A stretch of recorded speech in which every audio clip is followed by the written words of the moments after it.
बिस्मिल्लाहिर्रहमानिर्रहीम, अस्सलाम वालेकुम वरहमतुल्लाहि वबरकातुहू। नाज़रीन, प्राइम मिनिस्टर इमरान खान ने जो हमेशा से दावा किया था कि 1 करोड़ नौकरियां जो है वो पीटीआई की हुकूमत देगी और लोगों ने बड़ा मजाक उड़ाया इसका, आज एक बहुत बड़ा स्टेप ले लिया गया है।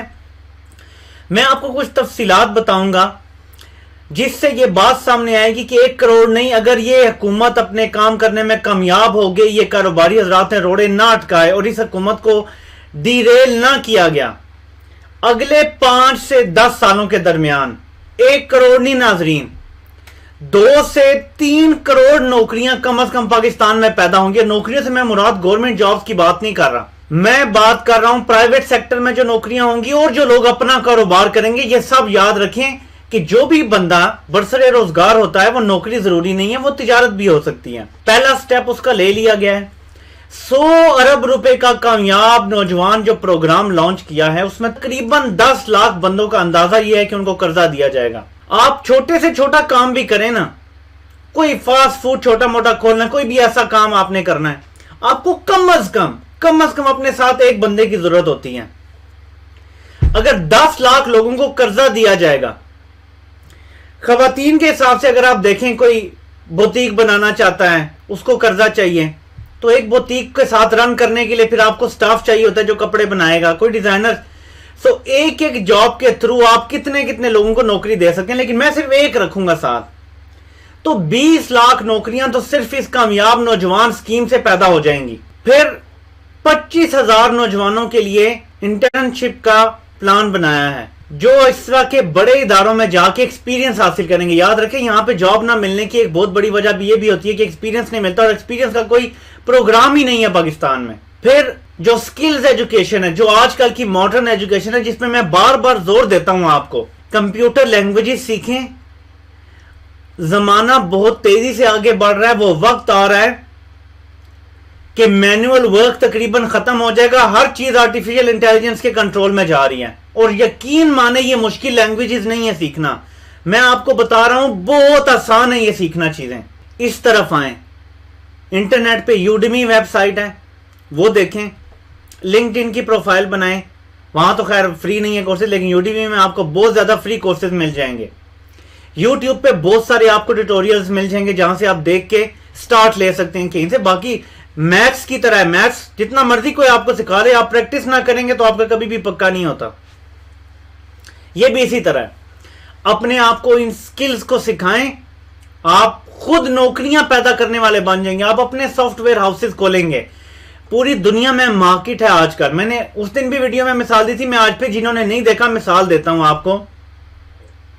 मेरे जावा एक्सपीरियंस की वजह से मुझे 400 पाउंड रोज का, 400 पाउंड रोज का, यह पाकिस्तानी तकरीबन 70,000 से ज्यादा बनता है, रोज का देने की ऑफर हुई थी जॉब की। असद उमर के हवाले से लोग बात करते थे जी 50 लाख की नौकरी छोड़ के आया, बड़ी को ये किया। एक जावा प्रोग्रामर को इतनी पे मिल सकती है, छोड़े ना बड़ा कोई आप किसी कंपनी के बड़े आप लग जाएं, उसको छोड़ें, प्रोग्रामिंग की इतनी डिमांड है, लेकिन ये लोग इतना ज्यादा पैसा देना अफोर्ड नहीं कर सकते ज्यादातर, तो ये स्किल्स ढूंढते हैं इंडिया में, बांग्लादेश, फिलीपींस और पाकिस्तान जैसे मुल्कों में। आप ये स्किल्स सीखेंगे, उनको फायदा यह है कि वो 400 पाउंड रोज देने के बजाय किसी पाकिस्तानी को 1.5-2 लाख रुपया देंगे महीने का, उनके लिए टोटल 1000 पाउंड बनता है और उनको अच्छी खासी बचत हो जाएगी। वो 10-20% तनख्वाह में अपना काम भी पूरा ले लेंगे और आप भी खुश होंगे, क्योंकि आपके लिए भी 1.5-2 लाख कम नहीं है पाकिस्तान में रहते हुए। स्टार्टिंग में ऐसे, बाद में आपका एक्सपीरियंस बढ़ता जाएगा तो आपकी पे भी बढ़ती जाएगी। अपनी स्किल्स जो है वो ठीक करें। और जो मैं आपको एक इंपॉर्टेंट बात बताने लगा हूं, 2017 में चाइना ने हमें बताया, जब सी पैक जो है वो ये चल रहा था और बड़ी बातें, और एहसन इकबाल जो है वो उसको बना हुआ था, सुर्खेल बना हुआ था उसका, कि चाइना में, मैंने आपको पहले भी ये जिक्र किया कि वो भी अब पे देना अफोर्ड नहीं कर सकते, क्योंकि वहां पे भी गुर्बत लोगों की खत्म हो गई है, एक मिडिल क्लास पैदा हो गई है, वो अब कम तनख्वाह पे काम वहां पे भी लोग नहीं करते। 9 करोड़ लोगों को, 9 करोड़ लोगों की नौकरियां जो है वहां पे खत्म की जा रही थी। 2017 में यह बताया गया था पाकिस्तान को कि वो इंडस्ट्री जो है प्राइवेट सेक्टर से आप कहें कि पाकिस्तान में लगाएं, हमारे लोगों के साथ बात करें, जो फैक्ट्रियां बंद हो रही हैं वो पाकिस्तान में लगे, क्योंकि पाकिस्तान में चीप लेबर मिल सकता है। पोटेंशियली 9 करोड़ लोगों को हम नौकरियां दे सकते थे अगर हमने नेसेसरी स्किल सिखाई होती। हम क्यों फेल हो गए कि किसी के पास वो स्किल्स ही नहीं है जो चाहिए चाइना को। सिर्फ मजदूरी तक हम कर सकते हैं, उसके अलावा जो नेसेसरी स्किल्स चाहिए वो नहीं है पाकिस्तान में। तो अब क्योंकि ये सारा कुछ स्टार्ट कर दिया गया है, वो जो चाइना अपनी इंडस्ट्री बंद करके आगे पीछे मूव कर रहा है, कोई मलेशिया में लेके जा रहा है, कोई इंडिया में लेके जा रहा है, बांग्लादेश में लेके जा रहा है, वो 9 करोड़ अब तो नहीं हमें मिलेंगी इन लोगों की आकबत नानदेशी की वजह से, लेकिन कम से कम 1 करोड़ लोगों के लिए हम नौकरियां उस सिलसिले में पैदा कर सकते हैं। ये जो गवादर के करीब ये सारा इंडस्ट्रियल जोन और ये सारी अब लगेगी, ये वही रेवोल्यूशन है जिसकी मैं बात करता हूं। वही चाइनीज गुड्स की फैक्ट्रियां यहां लगेंगी इंशाल्लाह।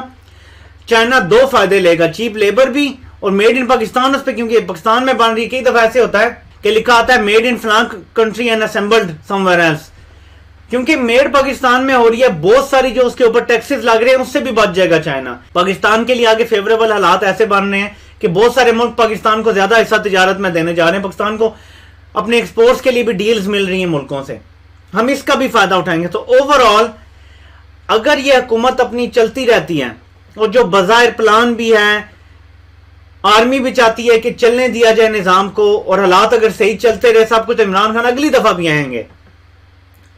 5 साल में 1 करोड़ के बजाय अगर कुल मिला के मजीद आप देखें तो तकरीबन 4 साल, इस जस्ट अंडर 4 ईयर्स ये, और अगर मजीद 5 साल के लिए इमरान खान आ जाते हैं, इन 9 सालों में 2 से 2.5 करोड़ नौकरियां तकरीबन पाकिस्तान में पैदा होंगी। और अगर आप ऑन एवरेज देखें एक हाउस होल्ड में, तो 4 से 5 बंदे भी अगर हों तो 10 करोड़ लोगों की जिंदगी बदल जाएगी। और यही है खते गुर्बत से 10 करोड़ लोगों को हमने निकालना है। हमारे यहाँ 8 करोड़ लोग या 10 करोड़ खते गुर्बत से नीचे जिंदगी गुजार रहे हैं।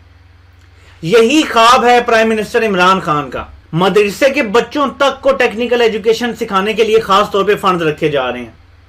Technical education, not just normal education, technical education असरे हाजिर के साथ जो मुताबिकत रखती हैं। ये है वो रेवोल्यूशन जो आ रहा है पाकिस्तान में। आपको ये डूम एंड ग्लूम, ये मीडिया ऐसे शोर डाला हुआ है, इधर ही फजलुर रहमान को हवा बनाया हुआ है। क्यों? सबको पता है कि ये सब कुछ अगर हो गया तो मीडिया के पास ब्रेकिंग न्यूज कोई रहेगी ही नहीं। मीडिया चलता है नेगेटिव न्यूज पे। आप सोशल मीडिया पे देख लें, वही चैनल ज्यादा चलते हैं जो नेगेटिव न्यूज ज्यादा देते हैं, डूम एंड ग्लूम पिक्चर पेश करते हैं।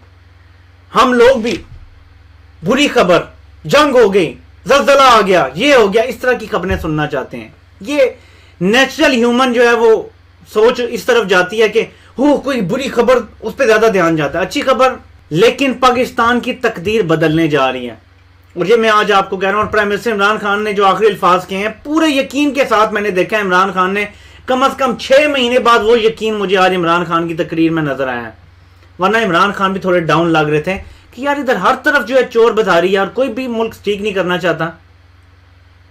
लेकिन आज एतमाद था कि इमरान खान ने कहा मुझे अल्लाह पे भी यकीन है और मेरा यकीन कभी भी कमजोर नहीं हुआ कि पाकिस्तान हमारे अब अच्छे दिन आ रहे हैं। मुश्किल वक्त हमने गुजार लिया है, मैं भी आपको यही कहूंगा, मुश्किल वक्त गुजार लिया है, अब अच्छे दिन आ रहे हैं इंशाल्लाह। यहां रोजगार भी होगा, इंडस्ट्री लगेगी, इन्वेस्टमेंट आएगी, पाकिस्तान इंशाल्लाह ऊपर जा रहा है और इसको इंशाल्लाह कोई ताकत अब रोक नहीं सकती। हम जरूर कामयाब होंगे और इंशाल्लाह वो पाकिस्तान जरूर बनेगा जिस मकसद के लिए कायद-ए-आज़म ने ये पाकिस्तान बनाया था और जिसका ख्वाब अल्लामा इकबाल ने एक्चुअली देखा था। वो ये नहीं था जो ये पाकिस्तान छोड़ के गए हैं, बल्कि जो अब पाकिस्तान बन रहा है ये वो पाकिस्तान है जिसका ख्वाब देखा गया था।